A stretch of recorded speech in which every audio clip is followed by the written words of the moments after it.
Greetings. My name is Grandmaster Thau Haramanuba. Unpopular opinion. With me here is Swami Bhakti, a man with a very long name. So, coming from Hare Krishna, we say Hare Krishna Swami. And you can introduce yourself, say. My name is Bhakti Savyathemonk Gauranga Swami. For short, Gauranga Swami. Gauranga Swami. Yes, I'm part of the Hare Krishna movement. Yes. And I am a teacher, a coach. I also am a traveling monk. Traveling monk. Swami, I know that the world did not know much about Hare Krishna until 1965 when Prabhupada took it to the Western world. And then 1966, I think they established the International Krishna Conscious Society, something like that, right? So, but I like us, this is very educational centered. I would like us to educate the people about Hare Krishna, Krishna consciousness. What is it that you're carrying? I'm carrying an ankh here. I think most people are now familiar with the ankh, but what is it that you're carrying, and what it takes to be a monk, and what does it mean, a traveling monk? Let's have a conversation around this. Thank you. So yes, this Hare Krishna movement was officially incorporated as the International Society for Krishna Consciousness. Yes. In New York. Actually, July 13, 1966. July 13, 1966. Yes. Yeah. According to the lunar calendar, yes, this was just on Saturday we were celebrating the incorporation. Okay, so you are using the lunar calendar. Yes, okay. Both are there, but generally for anything significant, we're following the lunar calendar. And what is so significant about Hare Krishna following the lunar calendar? What is the historical context? Well, both calendars, there's two main dynasties of knowledge. Okay. From the solar, you find the line of Lord Ram. And then from the lunar, you find the line of Krishna. Okay. So these two calendar system are based on two school of thoughts within Hare Krishna. Yes. The solar based on Lord Rama, and then the lunar based on Lord Krishna. Yes. Okay. Krishna. And actually, interestingly enough, Ram and Krishna are the same personality. Okay, they're the same personality. Yes. So expatiate more. Krishna is the source of all the incarnations of God.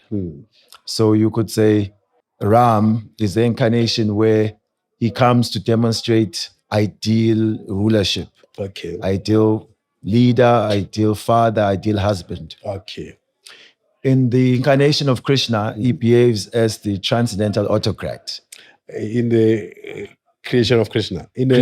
Krishna means he's transcendental autocrat. Yes, he has no one above him, no one equal to him. Yeah. So his mood is to enjoy love. Yes. Of those. Is that the reason why Krishna had 16,000 wives? Yes. And the thing is this, with Krishna, it requires purified consciousness to understand his transcendental existence. Because when we look at Krishna, everyone is looking according to the consciousness they have. So we have a consciousness where we are trying to enjoy the senses. Okay. It's governed by lust. So when we see the original activities, which are completely on the platform of spiritual love, they look like what we do. Yeah. And so when people hear of Krishna taking 16,000 wives, they don't understand the background. These princesses were kidnapped and they were locked away by this one demonic ruler. Yeah. They were always praying to Krishna that they could become his maidservants. Okay. The culture before was that when a woman is away from home, even for one night, the husband won't accept her back. Yeah. So now they've been kidnapped by this king. This demonic king is keeping them there. Krishna came to free them. Yeah. And when he released them, they were looking at him like, our situation now. No one will ever accept us. So then they become his Then they wives. become his. I think it's 16,650 or something there. 16,108. 16,180. Yeah. I know that, as a polygamist, I'm very interested in stuff like that. Was a year that I got with 16,000 wives, symbolic, figurative, and so forth. But it's very interesting you touched that part, that which is very interesting in terms of how the marriage system was not only based on the principle of lust, but also on custodianship. And because now no one can take them anymore. Yes. So the Lord that they've always been calling upon has came for them to rescue them. It's more like the Christian concept of the 10 virgins. The Christian concepts, because they are historically younger, most of the stories, if you look, you will find them in the Vedic civilization, because that goes into millions of years. Yes. So you can find a type of cut and paste. Yes. Okay. So basically, talking about now, we're getting into another level of Krishna consciousness compared to Christian consciousness. Yes. Because some will go further to say Christ is derived from Krishna.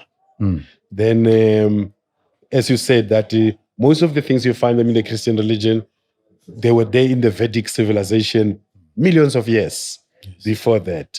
And so what are the other comparisons that you can give about Christianity and Krishna consciousness? We could say that there's parallels in terms of an understanding of a supreme origin of all. So the difference is that the word God connotes the supreme controller. Yeah. Whereas within the Vedic literature, God is not just the controller. He also has aspects of maintenance, aspects of creation. He has also aspects of enjoyment, aspects of being attractive. Yeah. So the name Krishna describes God as the all-attractive person. Okay. So there's God, or the source of everything, in both cultures.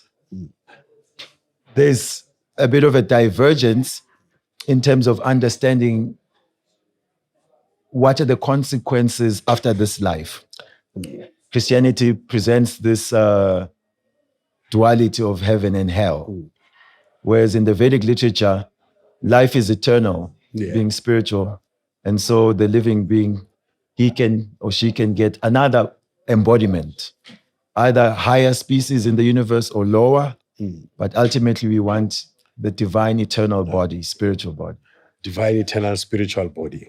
Okay, so these are basically the differences between yes, and Krishna consciousness and Christianity. I think one other thing would be, in Christianity, there tends to be, there's a focus on one deliverer, one savior, in terms of only through Jesus Christ can you become liberated or get salvation. Okay. Whereas in Krishna consciousness, it's a combination of you have to desire to go back to the kingdom of God. Therefore, live and align your desires with divine consciousness. Okay. And then there's the mercy of the Supreme, and also your active conscious activity to go in that direction. Okay. You give a definition of Krishna as all attractive. All attractive. There is another definition of Krishna as perfect black.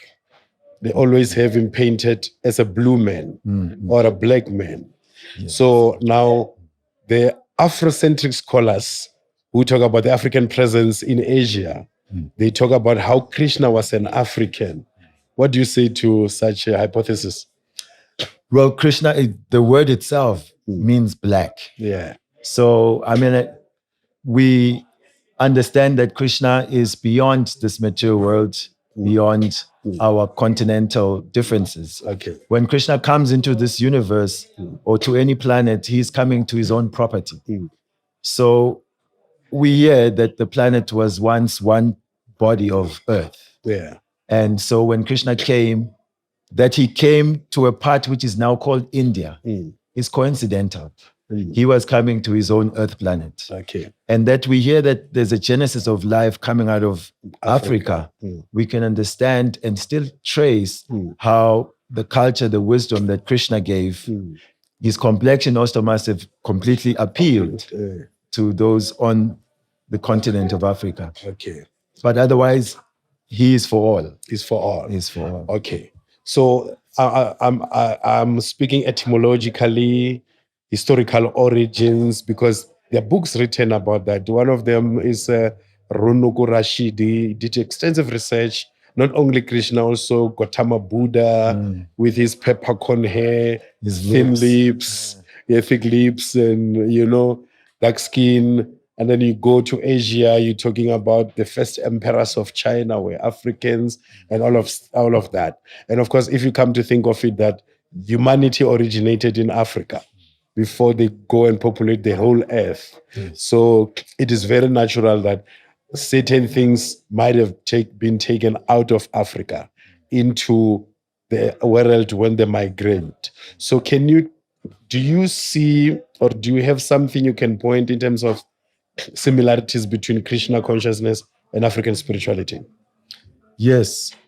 First is that within Krishna consciousness and African spirituality, there is the culture of respect. Yeah.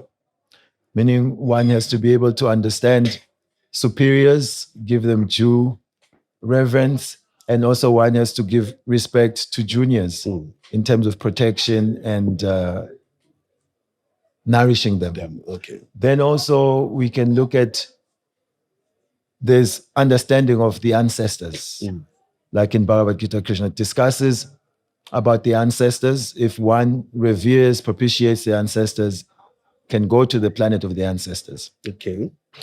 So there's also an understanding that there's masculine and feminine when there's a discussion of divinity. Yes. It's not just the masculine side. Yeah. And I was fascinated you brought up, Krishna's complexion. Yeah. That you find even still in India. If you go in the south, the Dravidians, Dravidians, yes. you find that there's still Africans who still wear kinky hair, who are found there.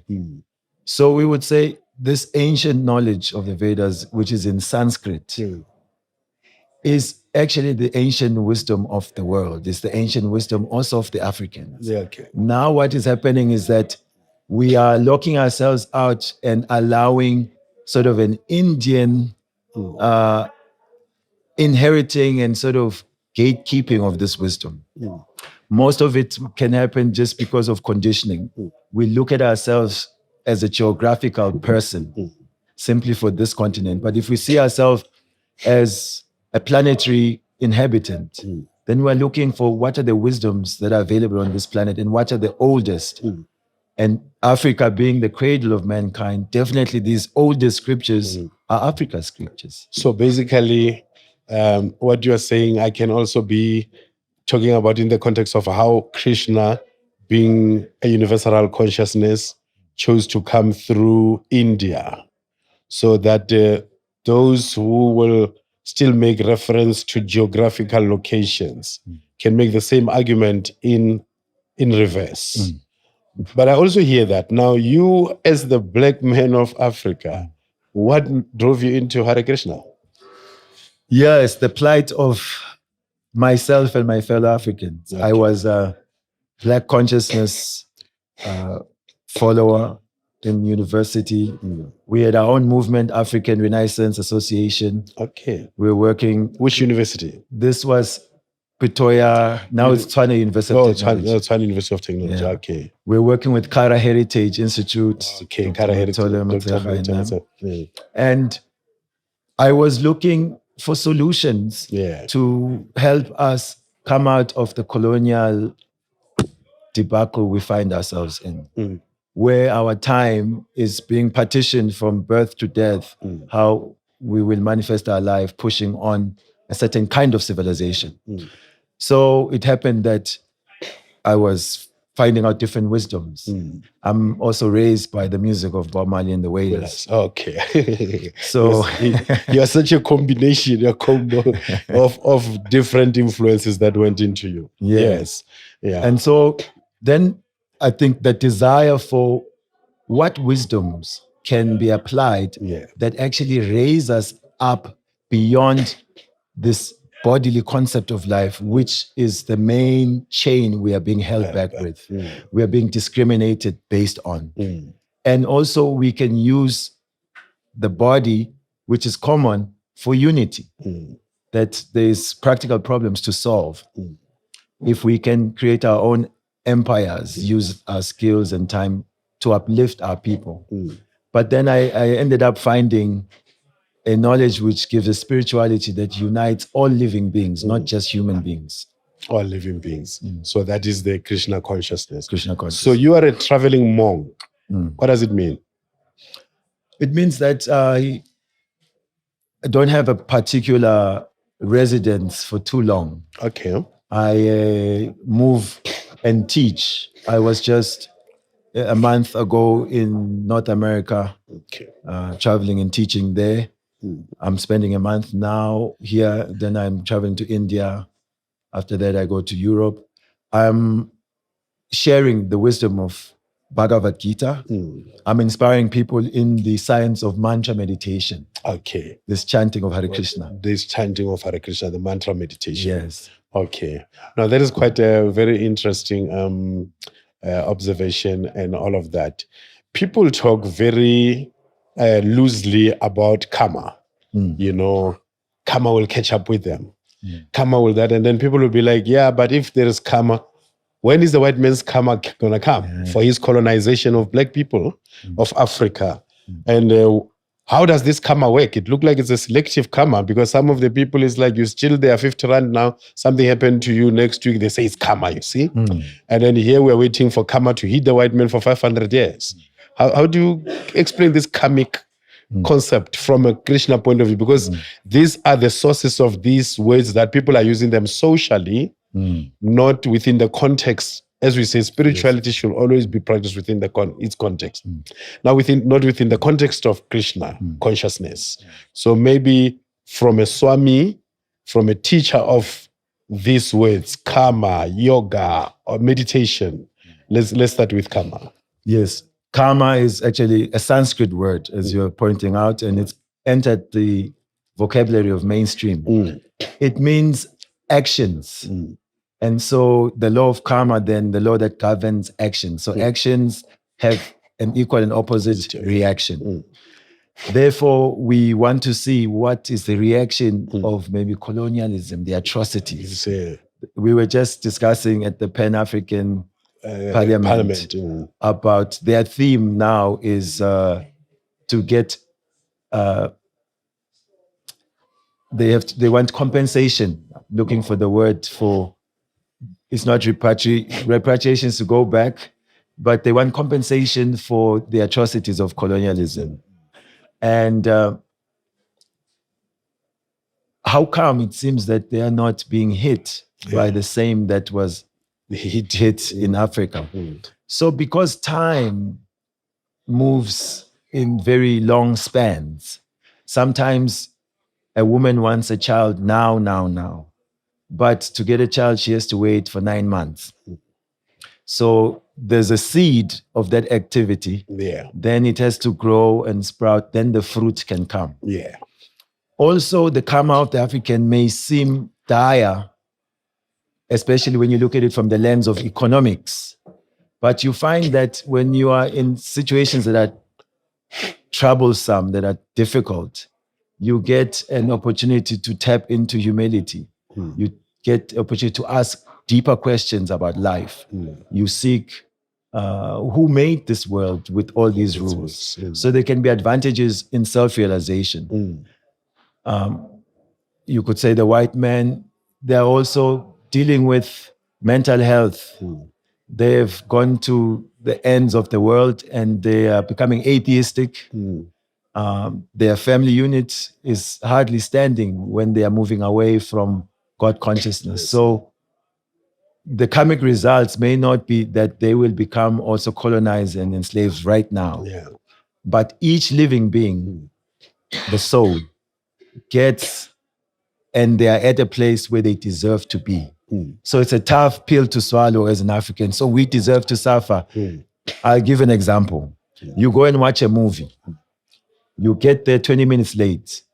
Hey, you find the steering is beating the old lady and people are clapping. And you think, why are these people celebrating the abuse of an elderly lady? But 10 minutes before you came, this old woman was abusing children. So now she's getting the result of her abuse of kids and others are celebrating. But you just came at that time. So we are looking at our lives in this one page where we have this one body born in Africa. And we are concluding that this is me and this is all that I am. But you've brought in good, bad, and a mixture of actions that need to give results in this one life that you're in. Okay. So a very interesting position. Now, noticing that as a one who comes from a background of Black consciousness, as you did allude, and Karaism, so does it stand to reason that within the movement, because I'm sitting here and thinking, okay, you're talking of the universal consciousness and what, but there's also the touch of the African consciousness and the Black consciousness. So I'm sitting here and I'm thinking that a racist white man who become a Hare Krishna practitioner, does he get finding himself reverting to the Aryan superiority, the master race superiority, the thing that this thing is a religion, because there is those debate that it's a religion of India, and those will make that debate it will be the light-skinned Indians as opposed to the Dravidians and the Dalits who are in the southern part of India, but then the light-skinned thing who actually even know that the name Krishna means perfect black, but they are prejudice coming in. In your movement, I hear you say you're going to India, but I know also there is one part of things that Indians are very racist too, like in most non-Africans, Chinese or whatever. So did you find yourself encountering such kind of problems, racism or racist expression within the Krishna consciousness, those racists who could not completely be transformed by the consciousness? Yes, that's a very good question in that everyone is coming in with their own conditioning. Yeah. And the world has already been stacked like that with the white bodies supposedly at the top. Yeah. And so very natural when you're dealing with the conditioning that there will be such who become racist. There's also the issue of colorism. Yeah. Even in India, they're struggling very much that even to marry, you know, when people are looking and then they see the skin is a bit darker, families can be up in arms. No, maybe not this person. So yes, you get like that where the Indians may think, oh, black man, he's just here to try and find some resources. Or they think you are like a convert into this, forgetting that this is ancient wisdom of the world, that actually we're all spiritual beings. Yes, so yes, some racism I have faced. I even started, you could say, a movement, an NPO, which is a wing of the Hare Krishna movement, but which wants to combat the disparity that is there. Say in this country, for example, the Hare Krishna movement is maybe 98% patronized by Indians, whereas Indians in South Africa are maybe 2%. So we want that what the scriptures and the founder, they wanted everyone to get this knowledge. So we created a wing so that we can give this information to all people of the world, and especially to the Africans who may feel distanced because they see only Indian. Yes. So racism is there for conditioned souls. You find it. Okay, everywhere. so everybody bring their own conditioning into the consciousness. Yeah. Okay. So I ask you about your stuff. So yes, this is the word in Sanskrit is called danda. Danda just means stick. Okay. So it is 3 bamboos weaved together, each representing body, mind, and words. Body, mind, and words. Yes. So this is like the vow of the sannyasi, the Swami, that he will dedicate his body, mind, and words in the service of Krishna. Yeah. There's also like a smaller one at the top, which is representing the soul. Yeah. Yeah. There is similarities between the sannyasi and the sannyasi. So, what is your take around that? Because I know Umkhulu Credo Mutwa wrote even about that in his book, The Zulu Shaman, Prophecies, Dreams, and all of that. So he's also indicating that similarities. Although I always say similarity does not necessarily mean sameness. Same, yes. So, but from your own perspective, the similarities of the sannyasi and the sannusi, and what is the sannyasi?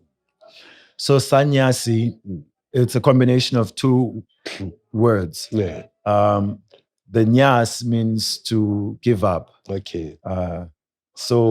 But giving up to take up spiritually, san, coming from sat, eternal. Okay. So giving up conceptions and ideas that are not of the eternal nature. Okay. So it's called the renounced order. The renounced order. And there's a focus that actually every energy can be utilized in the service of the divine because it is the energy of divine. It's all divine when properly seen. So Sanusi, you'll find that is apart from mainstream society. He is a man of cultivating knowledge and wisdom and disseminating that teaching. There's a vow of full celibacy for sannyasis. No more going back into a situation of marriage. Yeah.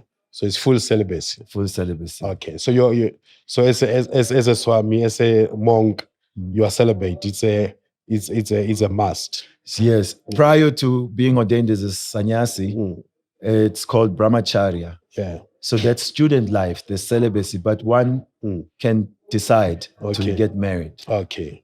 Or you can decide to get married prior to the sannyasi. Yeah. Okay, but once you are the sannyasi, it's a lifetime commitment of celibacy. Yes. What is the spiritual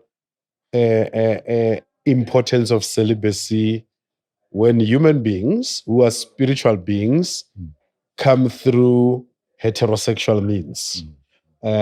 From Hare Krishna consciousness, what is the logic of celibacy? So it's an honoring of sexual energy. Okay. Being a very powerful influence is powerful enough to create life. Yeah.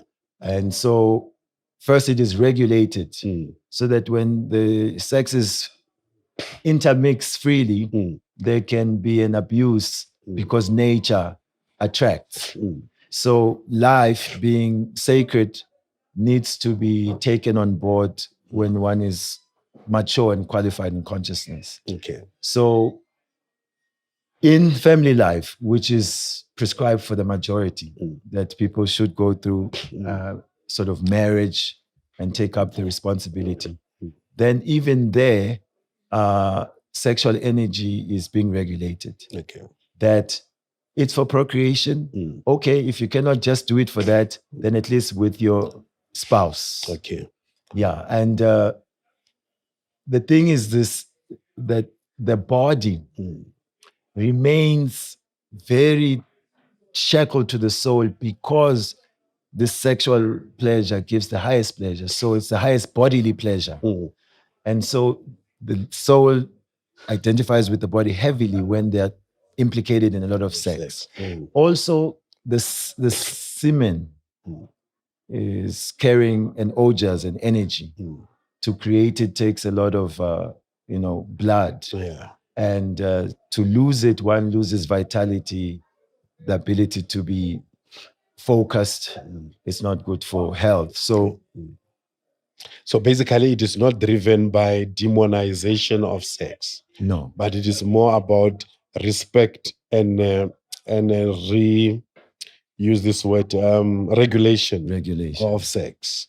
Okay. Because unlike some other tradition is based on, or I find, or most people will assume that being a monk, even within the Christian context, I studied in Ethiopia with the Ethiopian Orthodox Church, but it's a church that have within it monastic orders. Yeah, monasticism, but also as something that was introduced from Syria by the 9 monks.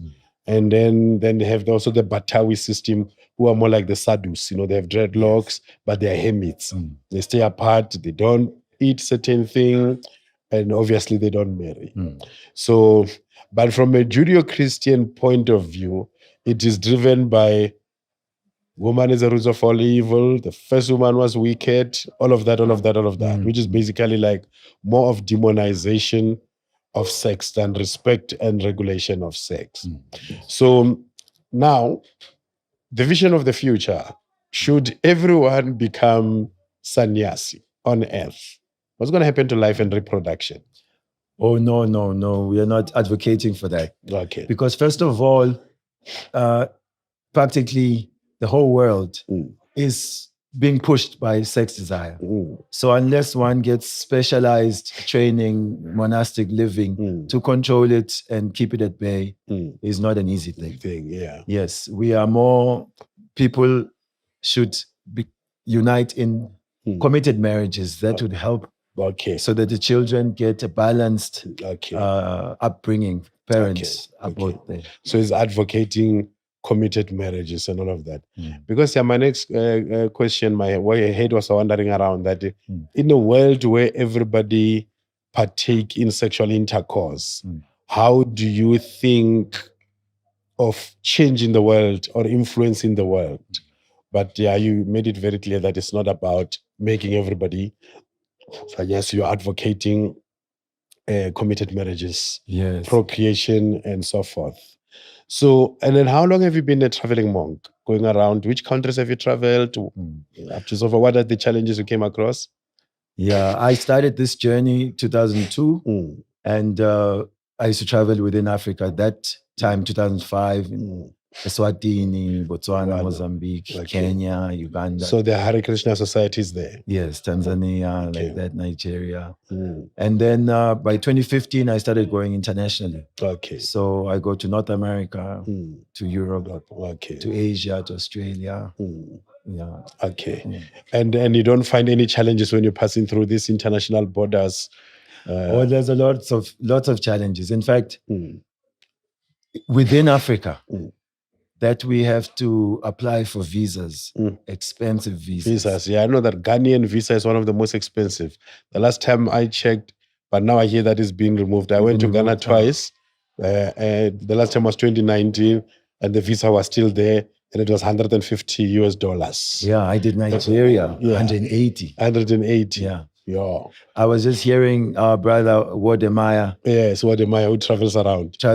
He's interviewing one other gentleman, and they were feeling that to get into Botswana was the toughest in Africa for them, coming from Ghana, Nigeria side. Serious, eh? Yeah. No, there is this thing that in other countries, I know even in the border of Tanzania, because I do a lot of traveling also with buses. Yes. Yeah, coming from Kenya to Tanzania, coming to South Africa actually, from that direction. The longest I did was from Ethiopia to South Africa with buses, series of buses. But when you reach the border, actually I was traveling with an Ethiopian Batawi, a monk, the dreadlock one. When we reached the border of Tanzania and Kenya, you could not be given entry visa because there were about 18 African countries written there who are not wanted. Eritrea, Somalia. And he's one of them. Yeah, and Ethiopia was one of them. So he had to turn back from there. So I know also we took a journey. One time we were a delegation of the Rastafari United Front. We took a journey we were traveling through Africa. And then we wanted to enter Ethiopia. We could not be allowed. Mind you, this is supposed to be the home of the Rastafari movement. Yeah. They tell us that we have to go back to South Africa and apply for a visa. They don't do entry visa on the border. They do it only on the airport. So if we want to do that, we must fly in. But now we were driving through, because before you reach Addis Ababa, through that way you reach Shashaman, which is a big Rastafari community in Ethiopia there. So I know these challenges you're talking about, that sometimes traveling through Africa is difficult for Africans, which bring us to that struggle again of Africans fighting to be African in Africa. You know, we are fighting for liberation from our liberators. It's not actually our oppressors. It's the people who claim to liberate us, but they make it difficult to go and visit your relative that side, because most of our borders, they are like this. On the side of Botswana and South Africa, you find one nation group called Bahuruts. The only thing that divides them is the border. Just that line there. Yeah, that they impose there. The same you experience it in Ethiopia and Kenya, the Oromos. On one side of the border, you get the Oromos. On the other side of the border, you get the Oromos. So the border has constantly been crossing us instead of us crossing the border, because they make it very difficult for us to cross the border. And when we talk now within the African consciousness, we talk of follow the bloodline, not the borderline. We're all Africans. You know, we come from this continent. Basically, if we take it to the global consciousness or international level, we'll talk about how humanity originated in Africa and went on to populate the world. And you know that point, and it's one of the main things that I would like to contribute to the awareness, especially of the listeners, is that unity, we are always kind of looking for it. But as long as we are considering ourselves just this body, and we think that we are a product of a land, then we miss out on actually spirituality, because spirit transcends the body, transcends the geography. And so now I can be an African. We did a poem once at Uhuru Maisha. There was a poetry club in Pretoria. And just to get the point across, we got one of our white brothers to do the poem. He started there, that in a previous life, I hated this Afrikaners. You know, they chained us, they whipped us, they gave us dompas. I always thought how I was going to get him, how I was going to chop his neck. And even when I was dying, I was thinking about this. And now I've taken birth as him. Meaning, if you become God conscious, like we're saying Krishna conscious, you go to the land of Krishna. If you become bodily conscious, then you are inviting another body. And if we really want to go to a platform of unity, we have to see each other as spiritual sparks of consciousness, that we are all in a problem having accepted this material body. Of course, others will feel like, hey, we also have pressing issues that concern us directly because others don't see us in this way. But this is a subject for someone who actually wants to go deeper and access the fruits of spirit. Otherwise, the platform of the body is temporary. It's temporary. There was a case, I just want to say, one case at a crematorium where people were complaining that they were not given the ashes of their loved ones. The people at the crematorium, they said, all this body is the same. We put there the certain chemicals, we burn it. Once it's burnt, it's no longer your father, your mother, your this. But on the other side, there's a sentiment that that body is my father. But if that body was your father, then why did you say he has left us? That means you've never seen your father. Because now the same body you saw last week, you are ready to burn it because you're saying he's gone. So it means who was in the body is actually the living being, not that body. Okay. You know, I'm having a dilemma now. This is my dilemma. I want to be a very good host. I know. But I'm aroused. But now I have a commitment to African spirituality. You know. Yes. Now that part now said I need to please speak. Yes. Turn you a little bit upside down. And, I can see that in you. The lion is like roaring in there.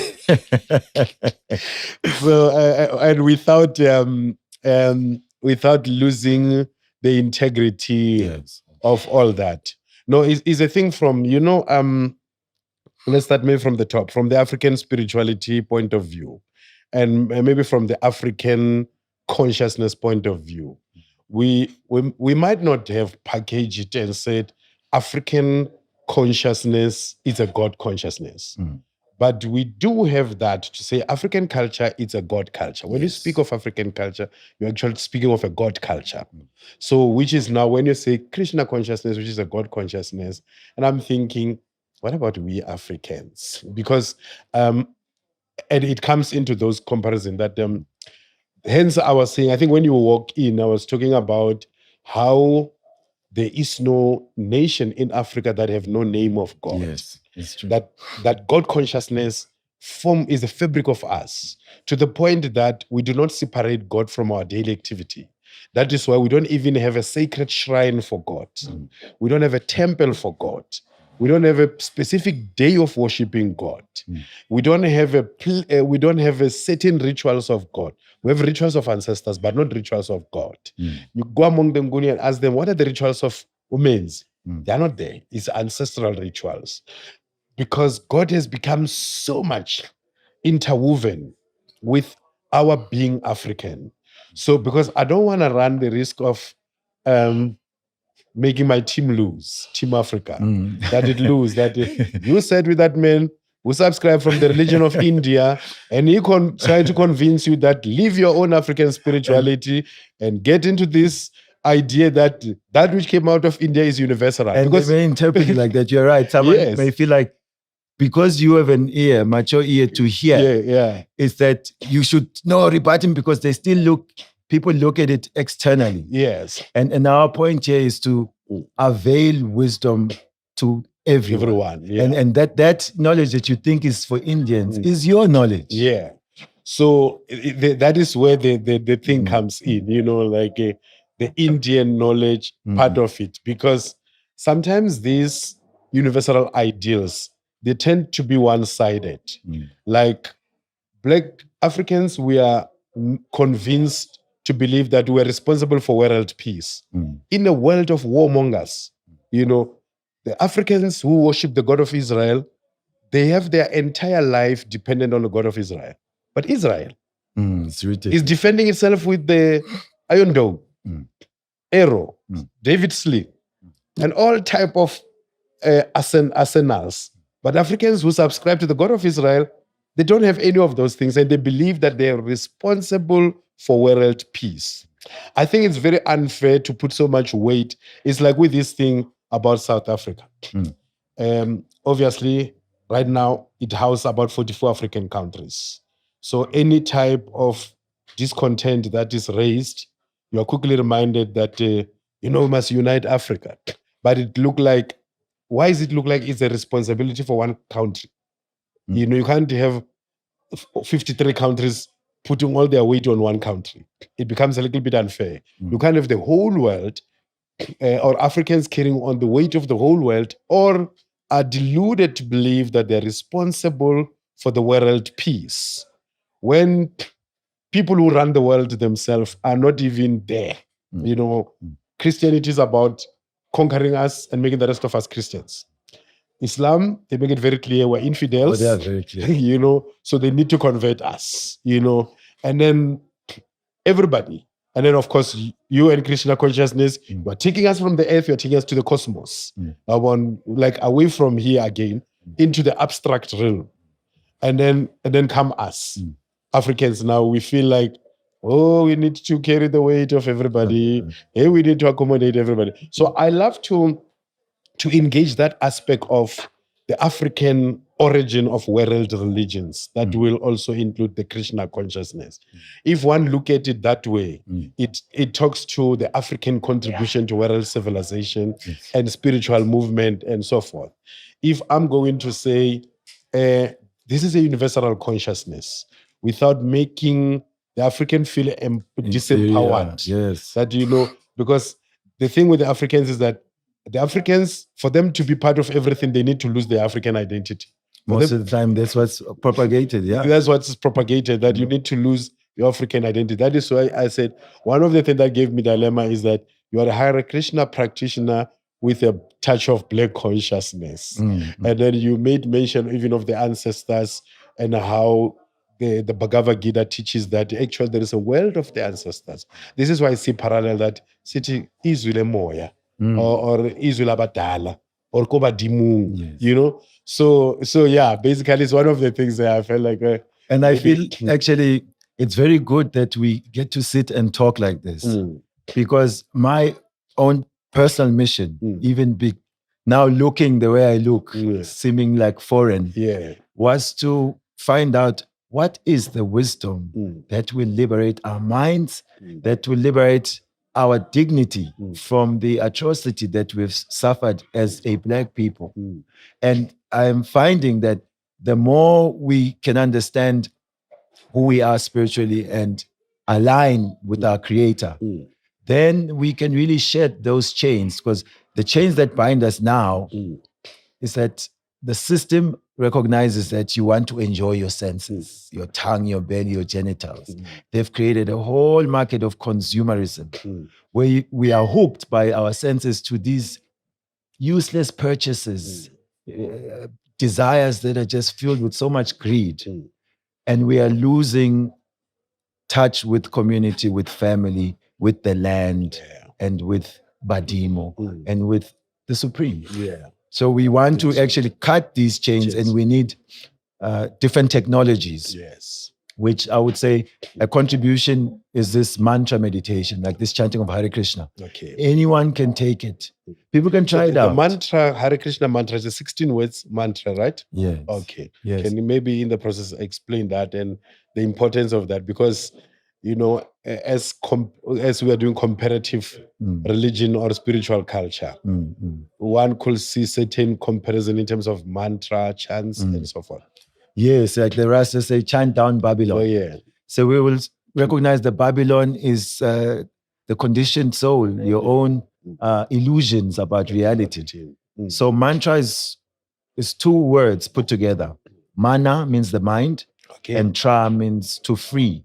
So a mantra is sound that frees the mind from its absorption to in temporary things or fixating about some unknown future or lamenting about something in the past. Yeah. So can we basically say, oh, lawyer England? Yes. Yes. Okay. We are watching Prabhupada, the saintly man who took it out of India and brought it out.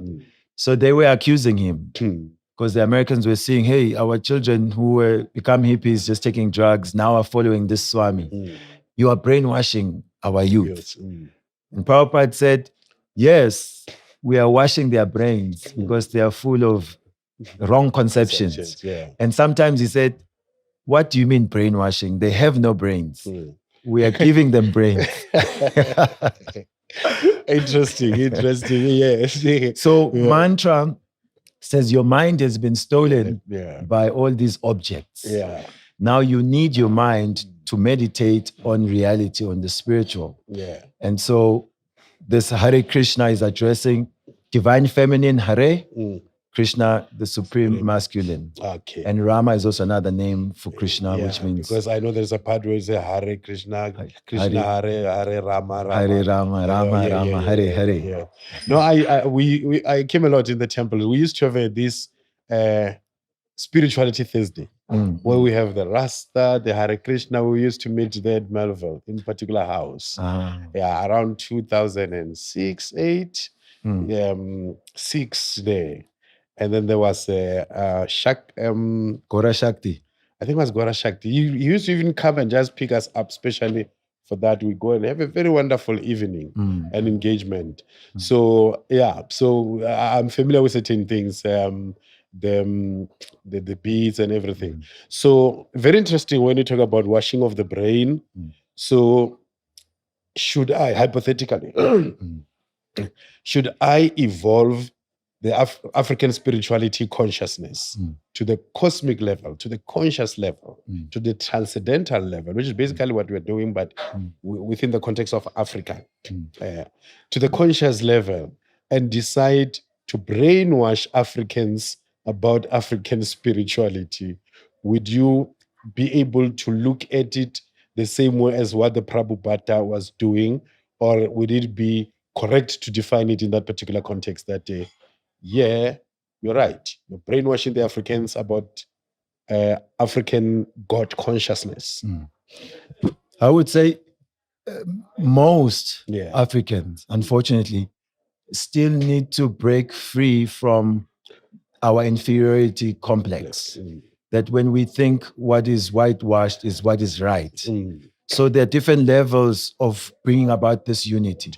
And it's easier to come to the skin we're wearing, the land that is right beneath us, to see that let us first recognize what is available here. Let's recognize our own heritage. And then now we have to then graduate them further. That don't just end at just the body.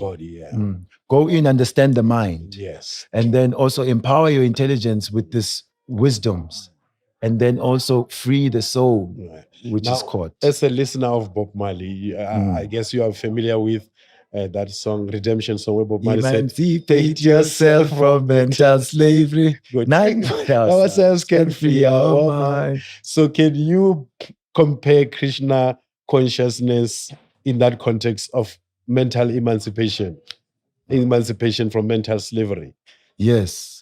Yes, it's basically Bob Marley is singing that the mind has been misdirected. And so whatever you've been educated with and how you see yourself and see the world is where the chain that binds you. And until and unless you recognize that you are locked into a conception of self, which is not for your benefit, that you are chasing ideals of happiness that are not actually going to give you happiness, you remain someone who's in a prison that you cannot see, smell, taste, or touch. You think you are free when you're actually bound in the mind. And so Krishna consciousness also says, we want to see how the mind is also not who I am. Because you have noticed people are always talking about, I feel like this, I feel like they identify with feelings. Whereas, there's thinking, there's also willpower above feelings. So we have to get ourselves on the platform of knowledge to understand that we may feel that God, maybe Jesus was a white man, but maybe the truth is that he was a kinky-haired man. So you may feel your partner is faithful to you, but the reality is maybe that they're cheating. So knowledge helps us to discriminate what is temporary, what is eternal, what is binding, what is liberating.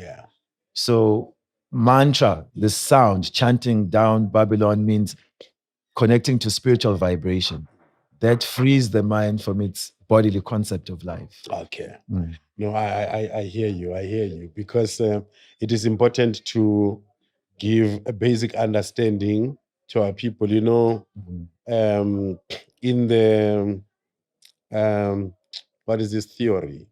But this theory, basically, one of the things that it talks is about the most one thing you can truly give to the next person is information.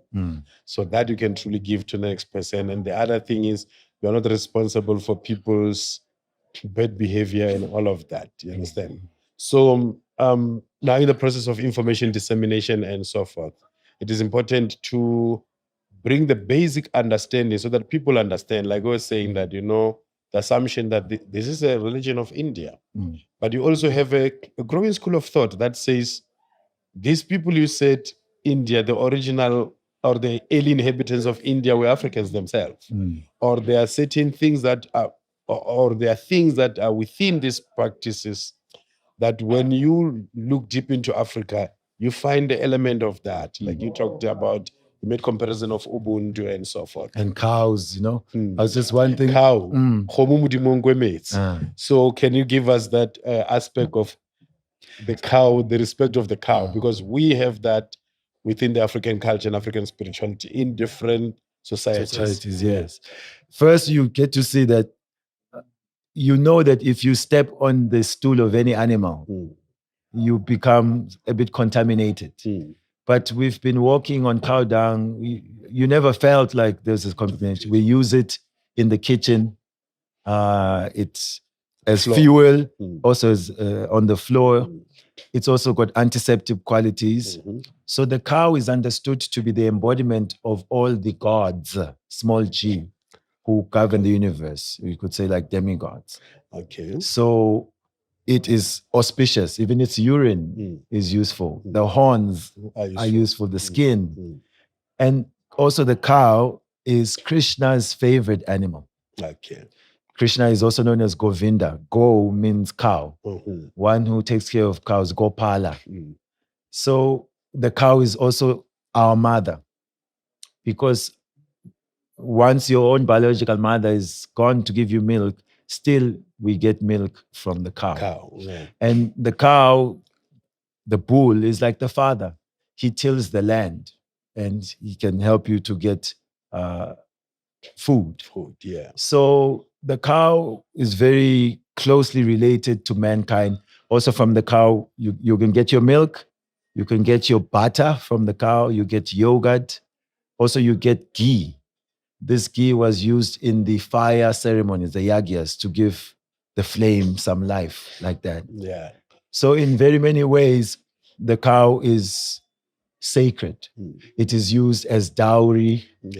It was generally only slaughtered for important ceremonies, funerals, weddings, and it had to be qualified persons, priests, who can recite mantras that can even give the cow life after it's been sacrificed.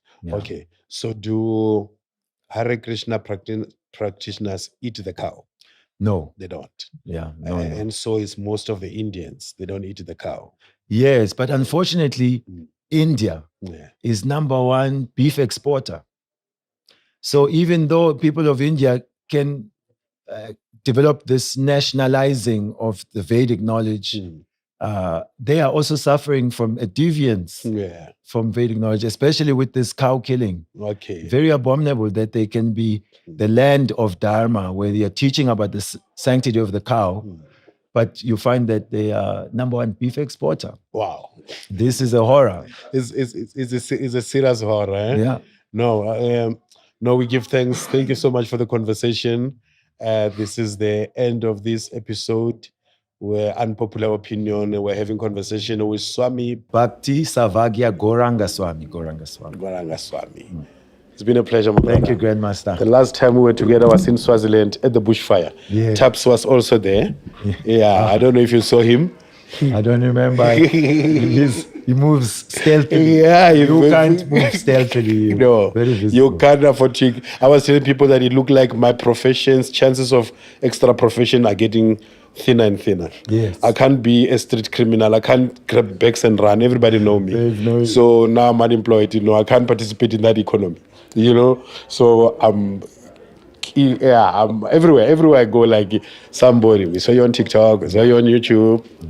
So we give thanks even to Unpopular Opinion, because some of them, they got to know us through Unpopular Opinion. Give thanks even for your moment. Hare Krishna. Hare Krishna. Yes.